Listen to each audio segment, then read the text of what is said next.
Guys, तो आज हम सीखेंगे simple kurti and palazzo banana. So let's start the video.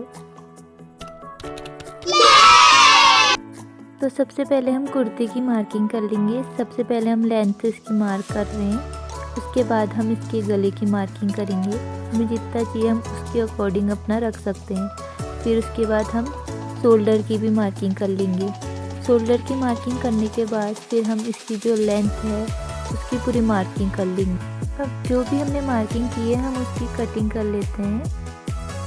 Kurti के बैक साइड का पार्ट भी हम कटिंग कर लेते हैं। आगे वाले जो हमने कटिंग की थी उसके अनुसार ही हम पीछे वाली भी कटिंग कर लेंगे। हमने जो इसकी गले की मार्किंग की थी उसको भी हम कट कर लेते हैं। जो फ्रंट साइड का गला है उसकी भी हम कटिंग कर लेंगे। शोल्डर की हम कटिंग करेंगे। इसकी मार्किंग मैंने अपने अकॉर्डिंग ली थी। जैसे मुझे 7.5 इंच शोल्डर लगेगा तो मैंने 7.5, आप 8 भी ले सकते हैं। उसके बाद हम इसकी कटिंग कर लेंगे। और फिर हमने थोड़ा आगे से हम जो हमारी प्लाजो का कपड़ा है वो लगाया है, तो ये थोड़ा डिज़ाइन जैसा बन जाएगा, तो इसलिए हमने ये लगाया है। जो हमारी कुर्ती का नेक का एरिया है उसमें हम पट्टी लगाएंगे। तो पट्टी कैसे लगेगी, तो हम कपड़े को 2 बार फोल्ड करके उसे नेक की एरिया में स्टिच कर देंगे कुछ इस प्रकार से।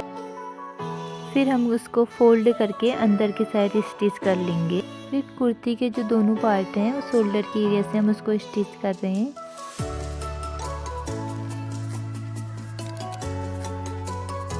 स्टिच हो जाने के बाद ये कुछ ऐसा दिखेगा। उसके बाद फिर हम इसको अपनी जो हमारी नाप है उसके अकॉर्डिंग हम इसके निशान लगा रहे हैं और उसके बाद हम इसको फिर स्टिच करेंगे।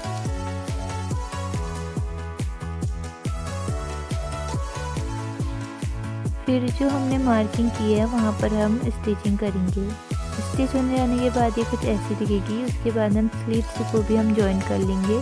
जॉइन करने के बाद ये कुछ ऐसा दिख रहा है। उसके बाद हम स्लीव्स को हमारी कुर्ती पर अटैच करेंगे और ये हमारी कुर्ती बनकर रेडी है। उसके बाद हम प्लाजो की कटिंग करेंगे। तो सबसे पहले हम मार्किंग कर रहे हैं, तो जितनी भी हमारी कमर है उस हिसाब से हम मार्किंग करें। उसके बाद हम इसके जो आसन तक का एरिया है उसकी मार्किंग कर रहे हैं। उसके बाद हम इसकी लेंथ हमने जितनी चाहिए उतनी हम मार्किंग करेंगे।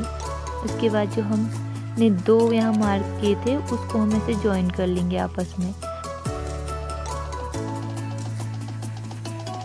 कटिंग हो जाने के बाद ये कुछ ऐसी दिखेगी। फिर हम इसको ओपन करेंगे और ओपन करने के बाद इसके जो किनारे हैं वहाँ हम ऐसे सिलाई लगा देंगे। सिलाई लगाने के बाद इसे खोलेंगे तो ये कुछ इस प्रकार से बनेगी। उसके बाद जो हमने इसका नीचे का ये एरिया है खुला हुआ उसकी भी हमने स्टिचिंग करी है और स्टिचिंग करने के बाद ये हमारी प्लाजो भी बनके रेडी है।